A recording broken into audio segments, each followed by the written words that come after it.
Burst fracture কি, তাহলে আমরা এটা অলরেডি ক্লাসিফিকেশনের মধ্যে পড়ে ফেলছি যে বার্স ফ্র্যাকচার হচ্ছে আমার একটা অ্যাক্সিয়াল কম্প্রেশন ফোর্সের কারণে, সেটা হতে পারে ফল ফ্রম হাইট অথবা হাই ভেলোসিটি আরডিএ, এটার কারণে আমার অ্যান্টেরিয়র এবং মিডল কলাম এই দুটার হচ্ছে আমার কম্প্রেশন ফ্র্যাকচার হবে। এন্ড সেটার কারণে আমার নিউরোলজি ডেভেলপ করতে পারে, রেট্রোপালশন ফ্র্যাগমেন্ট থাকতে পারে, পোস্টিরিয়র কলাম ইনভলভমেন্ট থাকা, প্লাস মাইনাস। সো এখন বার্স ফ্র্যাকচারে তাহলে আমরা ভিতরে ঢুকি যে বার্স ফ্র্যাকচারের এটিওলজিকে, এই যে দেখেন অলরেডি আমি বলে ফেলছি যে এটা হচ্ছে কি অ্যাক্সিয়াল কম্প্রেশন, ঠিক আছে। এবং কমন কজ হচ্ছে কি ফল ফ্রম হাইট এবং high energy RDA. Posterior column যদি ইনভলভ হয় সেটা মানে এটা সিগনিফিকেন্ট ইনস্টেবিলিটি আছে, এবং সেখানে নিউরোলজিক্যাল ইনভলভমেন্ট থাকার সম্ভাবনা বেশি, অপারেটিভ ইন্টারভেনশন লাগার সম্ভাবনাও বেশি। কি ফিচার্স কি থাকবে বার্স ফ্র্যাকচার, মানে আমরা কি দেখে বলবো বার্স ফ্র্যাকচার? আমরা তো ধরেন স্পাইনের একটা এক্সরে বা এমআরআই যখন আমাদের কাছে আসে, আমাদের এই যে অস্পিতেও কিন্তু থাকে, হ্যাঁ আপনারা খেয়াল করছেন যে গত বেশ কয়েক বছর অস্পিতে spinal TB, spinal metastasis, primary tumour, then হচ্ছে কি স্পাইনাল ফ্র্যাকচার, এগুলোর এমআরআই এবং কিছু কিছু ক্ষেত্রে এক্সরে হসপিটালে প্রত্যেকবারই একটা না একটা থাকে। সো এগুলোর এই যে এক্সরে দেখে আমরা অনেক সময় কনফিউজড হই যে এটা থেকে আমরা আসলে টিবি বলবো, প্রাইমারি টিউমার বলা উচিত হবে নাকি সেকেন্ডারি স্পট। দেন হচ্ছে এক্সরেতে যেটা হয়, আমরা দেখে ম্যাক্সিমাম সময় বুঝতে পারি না যে এটা কি আসলে ওয়েস্ট কম্প্রেশন ফ্র্যাকচার বলবো নাকি এটা বার্স ফ্র্যাকচার বলা উচিত হবে। ডিটেলস সিনারি অনেক সময় থাকে না। সো এই জিনিসগুলো আমরা কি ফিচার্স কি কি দেখবো? একটা হচ্ছে কি যে আমার অ্যান্টেরিয়র এবং মিডল কলাম যখন ধরবে বার্স ফ্র্যাকচারের ক্ষেত্রে ম্যাক্সিমাম সময় অবশ্যই আবার পোস্টেরিয়র যে vertebral body middle column involvement থাকবেই, এবং সেক্ষেত্রে থেকে একটা রেট্রোপালস ফ্র্যাগমেন্ট থাকবে। আমরা একটু আগে যেটা বললাম যে একটা বনি ফ্র্যাগমেন্ট ভার্টিব্রাল বডি যেটা যে আমার সেন্ট্রাল ক্যানেল বা স্পাইনাল ক্যানেলের মধ্যে এনক্রচমেন্ট হবে, এনক্রচমেন্ট হয়ে ওইখানে নিউরোলজিক্যাল কম্প্রেশন ডেভেলপ করতেও পারে, নাও করতে পারে। প্লাস ভার্টিব্রাল বডিটা আমরা ক্লাসিফিকেশনের ওই ছবিতে যেরকম দেখে আসছি কিছুক্ষণ আগে, যে ভার্টিব্রাল বডিটা আমার কাছে মনে হবে যে এটা কমিউনেটেড, সাথে একটু স্প্লেইং থাকতে পারে। ভার্টিব্রাল বডিটা স্যাজিটাল সেকশনে আমার মনে হবে যে এটা শর্ট। এই যে আমরা সাইডে যে ছবিটা আছে L1, কারণ হচ্ছে কি L1 সবচেয়ে কমন বার্স ফ্র্যাকচার, L1 হচ্ছে মোস্ট কমন এরিয়া, হ্যাঁ যদি একটা ভার্টিব্রা ইনভলভ হয়। এই যে দেখেন আমার এই যে পিছনে ভার্টিব্রাল বডি ফ্র্যাকচার আছে, এবং এই যে দুই একটা ফ্র্যাগমেন্ট যে আমার কর্ডের উপর চাপ দিচ্ছে, সামনেও ফ্র্যাকচার আছে। এইটাই যদি আমি অ্যাক্সিয়াল ভিউতে দেখি, দেখবো যে অনেকগুলো টুকরা, ছোট ছোট টুকরা সেটা স্প্রেইং হয়ে ছড়িয়ে যাচ্ছে। এবং স্যাজিটাল সেকশনে দেখেন এই যে শর্টেনিং, ভার্টিব্রাল বডি শর্টেনিং আছে। এক্সরেতে এবং সিটি স্ক্যানেও ইন্টারপেডিকুলার ডিস্টেন্স, ইন্টারপেডিকুলার ডিস্টেন্স ইনক্রিজ পাওয়া যাবে। ওকে, এগুলো হচ্ছে আমার একটা বার্স ফ্র্যাকচার বলার কি ফিচার্স। ওকে, দেন আমরা আগাই। বার্স ফ্র্যাকচার কেও ক্লাসিফাই করা হয়েছে, এটা কামরুল স্যার, আনোয়ার স্যার দু একজন জিজ্ঞেস করেন। শহীদ স্যার যদি পরীক্ষায় থাকেন, ডি অর্থর যদি কেউ থেকে থাকেন, ডি অর্থর পরীক্ষায় শহীদ স্যার থাকেন, অ্যাসোসিয়েট প্রফেসর শহীদ স্যার। তারপরে হচ্ছে আমাদের ইদানিং পরীক্ষাতে ইউসুফ আলী স্যার থাকতেছেন স্পাইনের, বা আউয়াল স্যার থাকেন। ওমরা স্পেশালি যে আউয়াল স্যার বা শহীদ স্যার, ওমরাও কিন্তু আসলে স্পাইনের ব্যাপারে বেশ সিদ্ধহস্ত। তো ওমরা কোশ্চেন করতে করতে অনেক ডিপে চলে যান, এবং এই জিনিসগুলো যদি সিনারি আপনার লং কেস পড়ে তখন এটা আসবে যে আচ্ছা তুমি এটা থোরাকোলাম্বার ফ্র্যাকচার বলতেছো বা হচ্ছে বাস ফ্র্যাকচার বলতেছো, বলো তো বাস ফ্র্যাকচারের টাইপ কয়টা। এটা কিন্তু আমরা অনেকেই পড়ি না, হ্যাঁ যে আচ্ছা আমি এতগুলো ক্লাসিফিকেশন পড়ে আসছি, এও টিলিক্স টিলিক্স এত কিছু, ওইখানেই 5-6টা নাম, এত কঠিন কঠিন নাম, আবার এসে বাস ফ্র্যাকচারের ক্লাসিফিকেশন করবো বা টাইপ করবো। বাট আপনার মিনিমাম এইটুকু তো থাকতে হবে যে আচ্ছা ঠিক আছে বাস ফ্র্যাকচারে রড হেডিং এ দুইটা, যে স্টেবল বাস ফ্র্যাকচার, আনস্টেবল বাস ফ্র্যাকচার।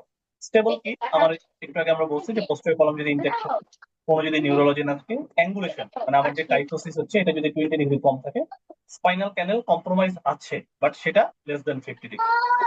আনস্টেবল বাস তাহলে কি, এটার অপোজিটটা, যে আমার নিউরোলজিক্যাল ইনজুরি আছে, 50% বেশি, স্পাইনাল ক্যানেল কম্প্রোমাইজ, অ্যাঙ্গুলেশন 20 ডিগ্রির বেশি, সাথে ফ্র্যাকচারের সাথে সাবলাইভেশন বা ডিসলোকেশন আছে, হ্যাঁ এইটা আমরা একটু পড়ে নিব।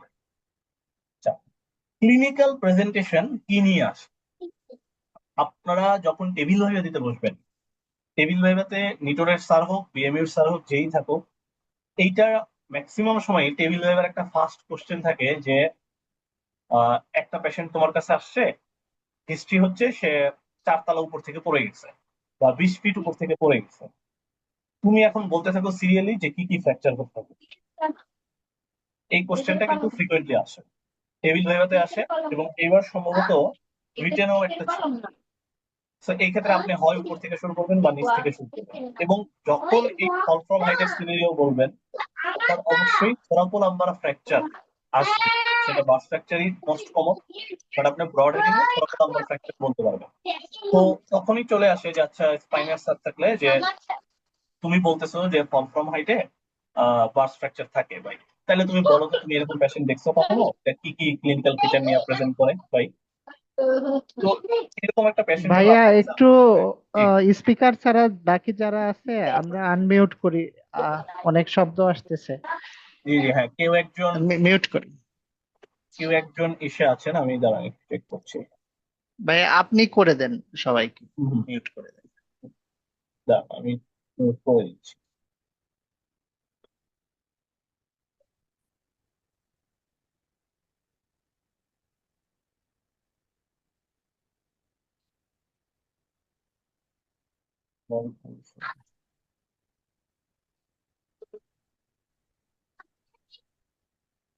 মিউট হয়ে গেছে মোটামুটি। আচ্ছা, ঠিক আছে, ওকে। আচ্ছা, আমরা একটু ব্যাক করি, আবার কে যেন একজন ই করছে। মিউটে রাখতে। কোন শালা মোবাইল লাগা দিয়ে গেছে, রিল কিন্তু শুনতেছে না, এমনি কিন্তু ঢুকে আছে। সুশান ভাইকে মিউট মিউট করেন, সুশান ভাই। সুশেরই কিন্তু শুষে নেই হবে সব, ওখানে ফোন দেয় যাবে। আমি তো দাঁড়ান, এখান থেকে অপশনটা স্ক্রিন শেয়ারের কারণে অপশনটা পাচ্ছি না।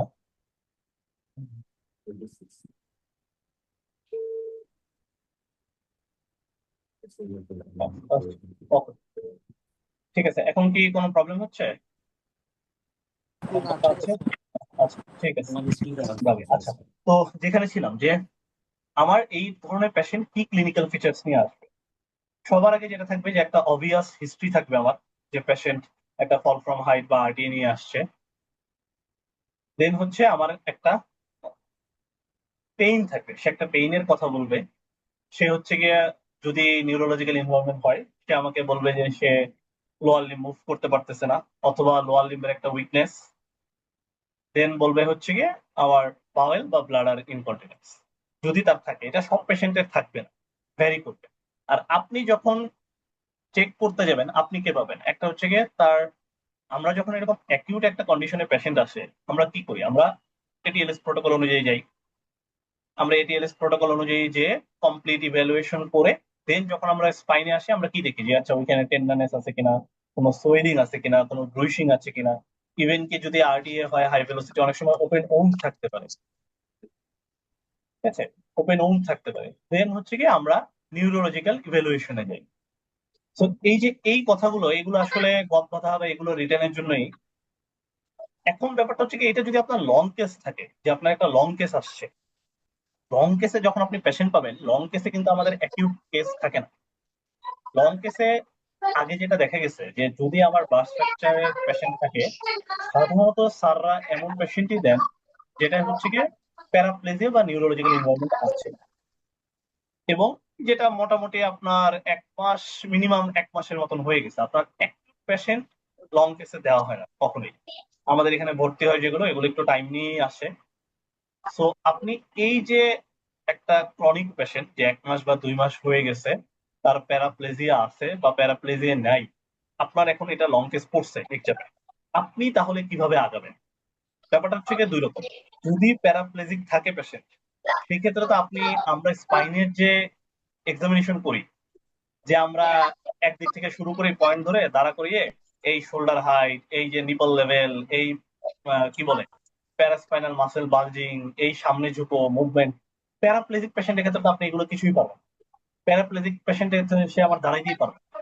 প্যারাপ্লেজিক পেশেন্টের ক্ষেত্রে আমার তাহলে এক্সামিনেশন সিকোয়েন্স কেমন হবে, এটা অবশ্যই একটাই। প্যারাপ্লেজিক পেশেন্টের ক্ষেত্রে আমাদের এবার যেমন ছিল যে স্পাইনাল টিউমার এবং স্পাইনাল, আচ্ছা এটা আমি একটু এটাই করি, মিউট করি, আমি একটু মিউট করি।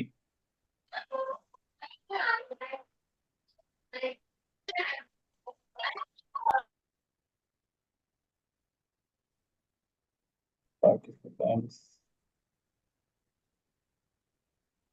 মেগাপিক্সেলস। ওকে, হচ্ছে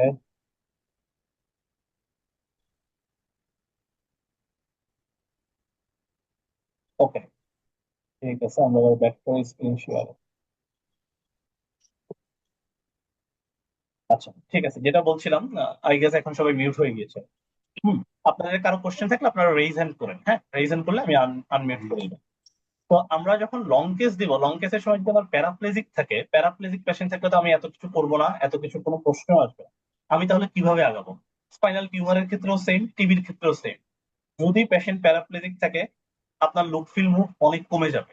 আপনি প্রথমেই হচ্ছে কি পেশেন্টকে সাপোর্ট নিয়ে পেশেন্ট পার্টির অথবা আপনি ধরে বসাবেন, যদি বসানো সম্ভব হয় বসাবেন।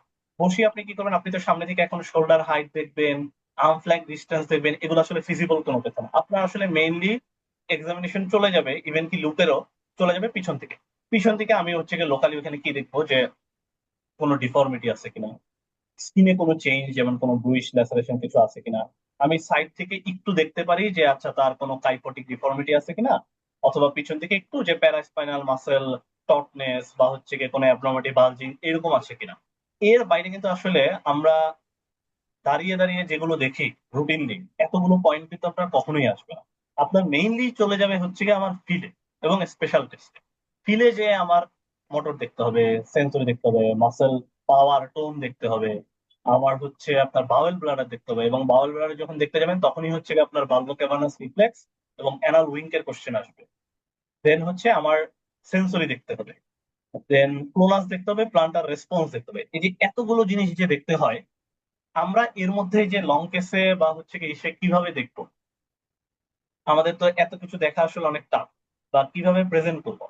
তো আমাদের এখানে একটা ব্যাপার আছে, মানে এক্সাম এবং মর্নিং সেশন কিন্তু একটু ভ্যারি করে। এটা হয়তো নিটোরেও আছে, আমি যতটুকু দেখছি যে আমরা থোরাকোলাম্বার ইনজুরির যখন ফাইনাল ডায়াগনোসিস বলি, আমরা কিন্তু একটা জিনিস উল্লেখ করি যে এশিয়া গ্রেড কত, মানে তার নিউরোলজিক্যাল ইনভলভমেন্ট আছে কিনা। এখন আপনি যখন করতে যাবেন, লং কেস দিতে যাবেন, বা ধরেন পেশেন্ট এক্সামিন করতেছেন, আপনি কিন্তু এশিয়ার যে একটা বিশাল ফর্ম আছে, কত যেন 112 পয়েন্ট বা সামথিং, এইটা কিন্তু কমপ্লিট করা আপনার পক্ষে সম্ভব না, ফিজিবল না। হ্যাঁ, আমরা মর্নিং সেশনেও এটা কখনোই করে না। নিটোরে কি অবস্থা আমি জানি না, বাট আমাদের মর্নিং সেশন এখানেই না। আমরা হচ্ছে কি ওভারঅল কি করি, একটা শর্টকাট সিস্টেম, যে আমরা একদম লোয়ার ডার্মাটোম থেকে সেন্সরি দেখতে দেখতে আসি। যেই লেভেলটা এসে আমি সেন্সরি অ্যাবসেন্ট পাবো, ক্লিনিক্যালি আমি ওই লেভেল অনুযায়ী মিলিয়ে দিই, যে আচ্ছা আমার স্পাইনাল টিউমার হোক বা হচ্ছে আমার ফ্র্যাকচার হোক, আমি সাসপেক্ট করতেছি এখানে একটা আপার মোটর নিউরন লেশন আছে। আমি একদম S1 থেকে বা ইসে থেকে শুরু করব, নিচে আমরা যেভাবে দেখি সেন্সরি দেখতে আসবো, L5 দেখবো, 4 দেখবো, ডার্মাটোম অনুযায়ী দেখতে দেখতে আসবো। এবং মাসেল পাওয়ারের ক্ষেত্রেও আমরা নিচে কমনলি কি দেখি, পিএলএডি ক্ষেত্রে টিবিয়ালিস অ্যান্টেরিয়র দেখি, ইএইচএল এফএইচএল দেখি। এই ক্ষেত্রে আমাদের নি এক্সটেন্সর, নি ফ্লেক্সর, দেন হচ্ছে hip extensor, hip flexor, hip abductors, এগুলো সবগুলো দেখতে হবে। সেন্সরির ক্ষেত্রে আমার যেতে হবে T10 T12 যে পর্যন্ত আমরা পাচ্ছি। এখন আইডিয়ালি তো আসলে সার্ভাইকাল দেখা উচিত আমার, যদি ওই এশিয়ার ফর্ম ফিল আপ করতে চাই। বা হচ্ছে কি আচ্ছা একটা ফল ফ্রম হাইটের পেশেন্ট, তার তো হেড ইঞ্জুরি বা সার্ভাইকাল ইঞ্জুরি থাকতে পারে। বাট আমরা শর্টকাট করার জন্য এবং ব্যাপারটাকে ইজি করার জন্য আমরা নিচ থেকে দেখে আসি, যেই লেভেলে এসে আমরা যেই ডারবাটমে হচ্ছে কি আমরা সেন্সরি অফ পাই, ওই অনুযায়ী আমরা ক্লিনিক্যালি লেভেল কনফার্ম করবো, কি কনফার্ম করবো আমি রেডিওলজি নিয়ে, ঠিক আছে। সো মর্নিং সেশনের জন্য হয়তো আপনার এশিয়া ফর্ম ডিটেলস লাগতে পারে, তাই পরীক্ষার জন্য আসলে এটা তেমন একটা ইম্পর্টেন্ট না। এশিয়া গ্রেডটা উল্লেখ করলেই হয়, যে হ্যাঁ আমি Asia grade A or Asia grade E, C, এটা বললেই হয়, ঠিক আছে। তো আমরা লং কেসের সময় এই জিনিসগুলো খেয়াল রাখবো। আর যদি পেশেন্ট আমার প্যারাপ্লেজিক না হয়, স্টেবল বার্স ফ্র্যাকচার, এরকম কেসটা তো লং কেসে থাকে না, বাট ধরেন এরকম কেস থাকলো, সেই ক্ষেত্রে কিন্তু আপনার মোটামুটি মুভমেন্ট রেস্ট্রিকশন বাদে বাকি সবগুলোই করে আসতে হবে। আপনার লুক ফিল মুভের যতগুলো পয়েন্ট আছে সবগুলো বলে আসতে হবে লং কেসি করার সময়। ওকে, ক্লিয়ার? আচ্ছা, এখন হচ্ছে গিয়ে যে আমার একটা লং কেসের পেশেন্ট কি কমপ্লেন নিয়ে আসে। লং কেসের পেশেন্ট এরকম কমপ্লেন নিয়ে আসবে যে সে একটা ফল ফ্রম হাইটের হিস্ট্রি বা আরডিএন, এতদিন আগে সে বাউল ব্লাডারি ইনকন্টিনেন্স যদি থাকে, আর হচ্ছে কি ইনএবিলিটি টু মুভ বা weakness of the both lower limb. আচ্ছা, ওকে, দেন হচ্ছে কি এই যে এটা হচ্ছে কি আমাদের এশিয়া ফর্ম। এশিয়া ফর্মের সাথে আমি জানি যে সবার কম বেশি পরিচয় আছে, এশিয়া এ কোনটা, এশিয়া ই কোনটা, কোনটা ভালো কোনটা খারাপ, এই রিলেটেড কোশ্চেন স্যাররা করে। আর হচ্ছে গিয়ে স্যারদের একটা জিনিস আছে, যে এইখানে একটা জিনিস আছে যে আমরা লিখি যে কি মাসেল, যে কি মাসেল, কি মাসেল মানে কি। এটা আনোয়ার স্যারের কোশ্চেন, যে কি মাসেল বলতে তুমি কি বোঝাচ্ছ, কেউ বলতে পারবেন কি মাসেল মানে কি?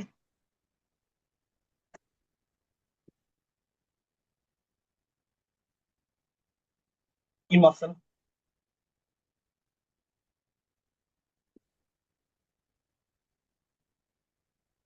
আমি আনমিউট অপশনই করে দিচ্ছি।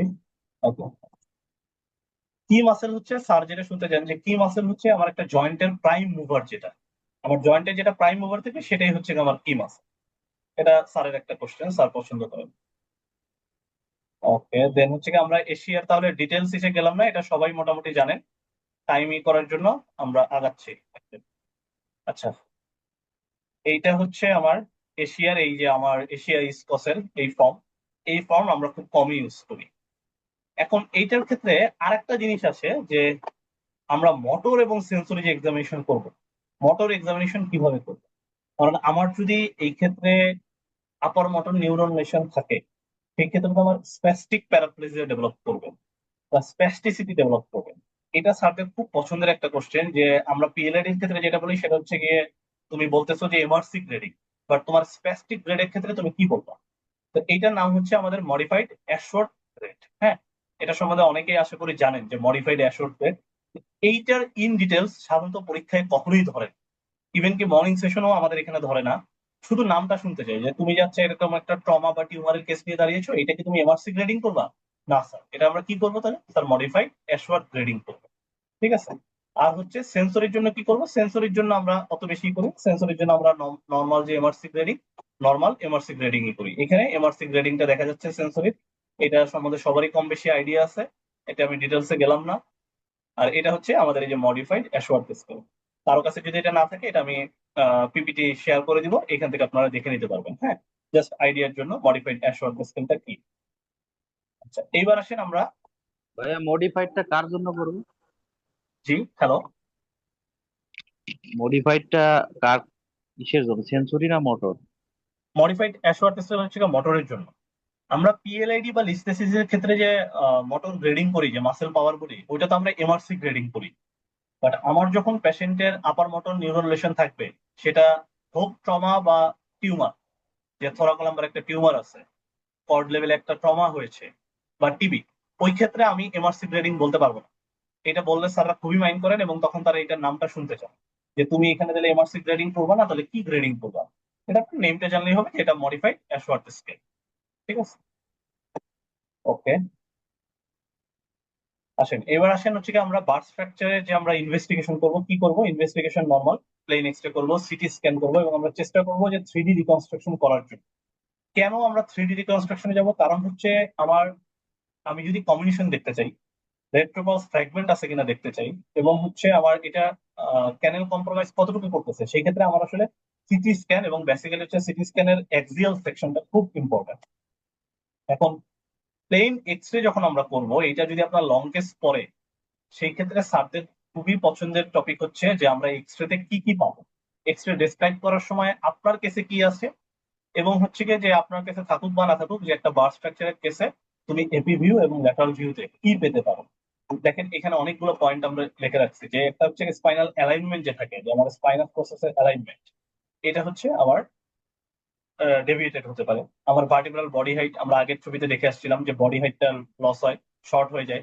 ভার্টিব্রাল বডি অ্যাক্সিয়াল সেকশনে দেখলে একটা স্প্লেইন মনে হয়, বা স্যাজেটাল সেকশনে। ইন্টারপেডিকুলার যে ডিস্টেন্স থাকে আমার এই যে এপি ভিউতে, হ্যাঁ, ইন্টারপেডিকুলার ডিস্টেন্সটা, এই যে আউটসাইড, এই ডিস্টেন্সটা বেড়ে যায়। আর হচ্ছে আমার যে স্পাইনাস প্রসেসের মধ্যে যে একটা নর্মাল গ্যাপ থাকে, এইটা বেড়ে যায়, যেটাকে বলা হচ্ছে কি ইকুইভোকাল সাইন। ওকে, আচ্ছা, এবার আসেন তাহলে ল্যাটারাল ভিউতে কি পাবো। সরি, ল্যাটারাল ভিউতে আমরা দেখতে পারবো যে আমার ফ্র্যাকচারটা কোন কোন কলাম ইনভলভমেন্ট করেছে, কম্বিনেশন কতটুকু আছে, আমার রেট্রোপালস ফ্র্যাগমেন্ট আছে কিনা, বডি হাইট কতটুকু আছে, ইন্টারভার্টিব্রাল স্পেস কতটুকু আছে। হ্যাঁ, এই জিনিসগুলো আমরা দেখতে পারবো। ওকে, আচ্ছা, এখানে অ্যাসোসিয়েটেড কোশ্চেন অনেক সময় একটা আসে, যে আমরা বারবার বলি যে বার স্ট্রাকচারে ইন্টারপেডিকুলার ডিস্টেন্স ইনক্রিজ করে। ইন্টারপেডিকুলার ডিস্টেন্স আর কোন কোন জায়গায় ইনক্রিজ করতে পারে? এনিওয়ান? ইন্টারপেডিকুলার ডিস্টেন্স আমরা আর কোন কোন জায়গায় ইনক্রিজ পেতে পারি, কোন কোন কন্ডিশনে?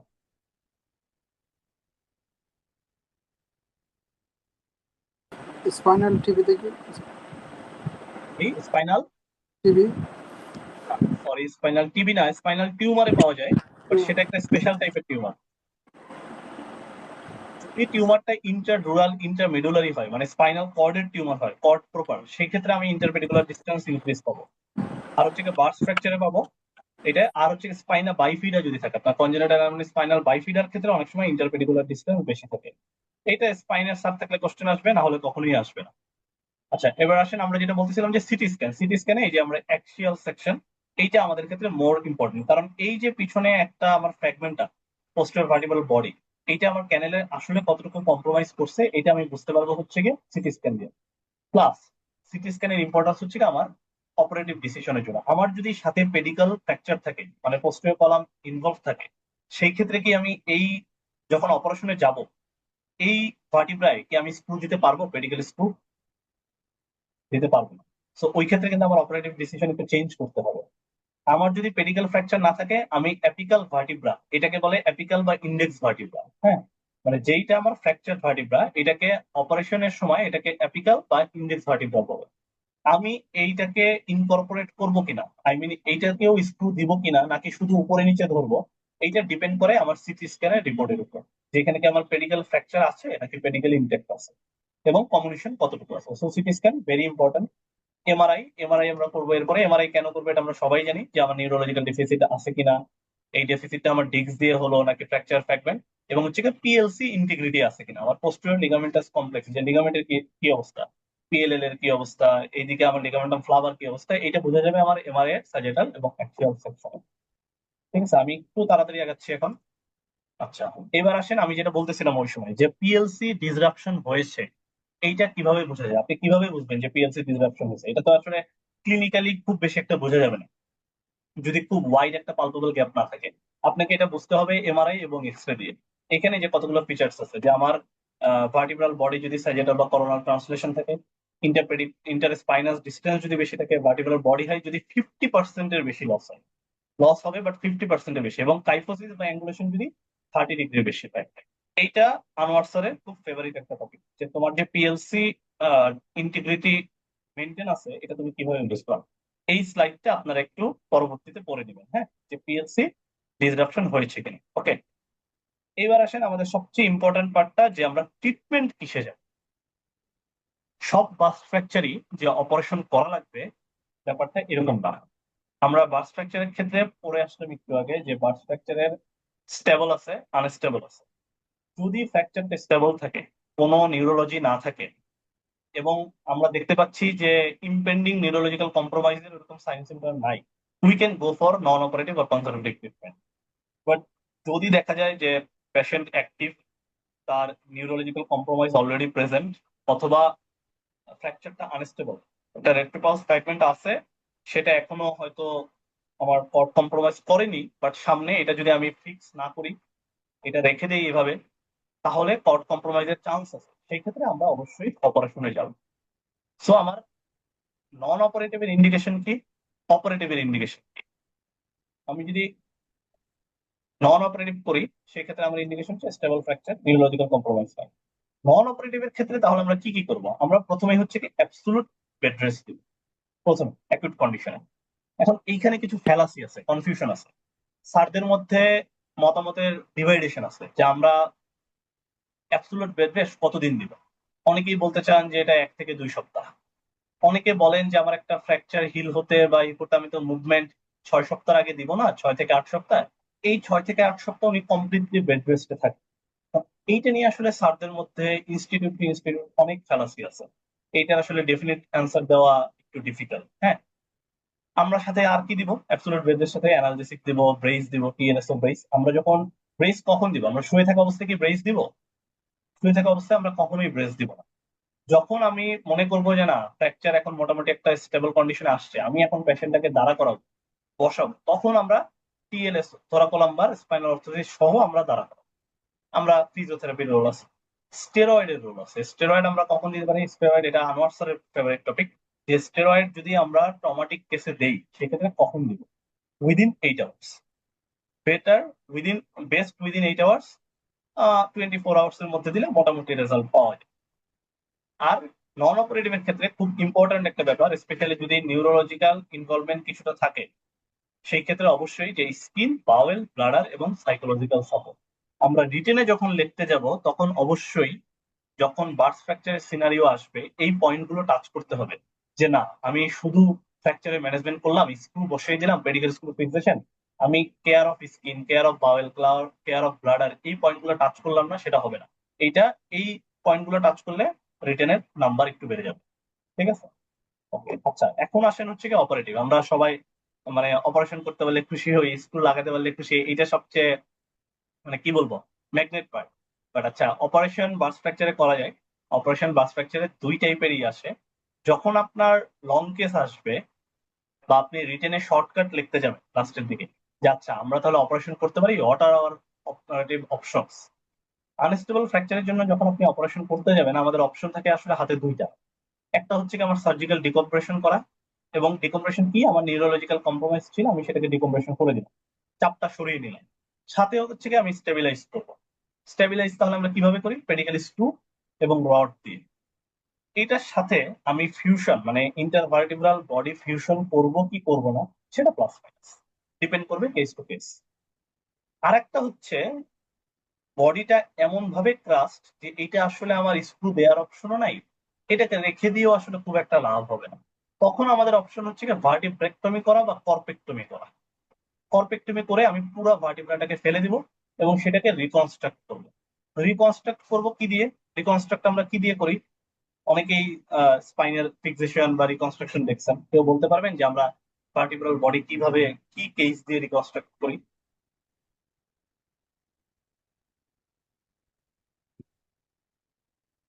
এনিওয়ান?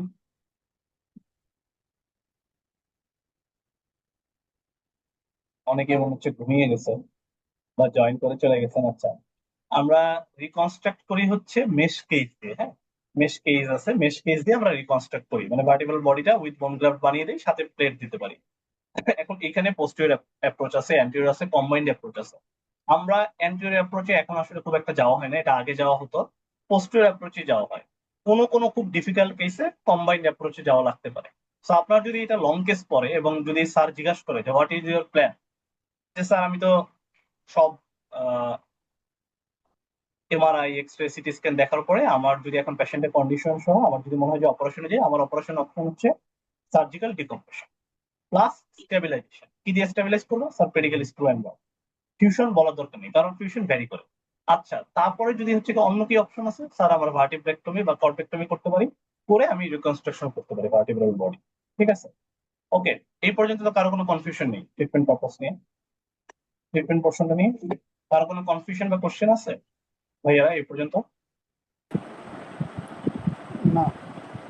আচ্ছা, ঠিক আছে, তাহলে আমি আরেকটু আগেই, এখন হচ্ছে আপনারা যারা কাজ করেছেন স্পাইনে তারা জানেন যে আমরা হচ্ছে কি বাস ফ্র্যাকচারের যখন আসে, ফিক্সেশনের কথা আসে, তখন দুইটা টাইপস আছে, যে একটা হচ্ছে আমার শর্ট সেগমেন্ট ফিক্সেশন, আর একটা হচ্ছে আমার লং সেগমেন্ট ফিক্সেশন।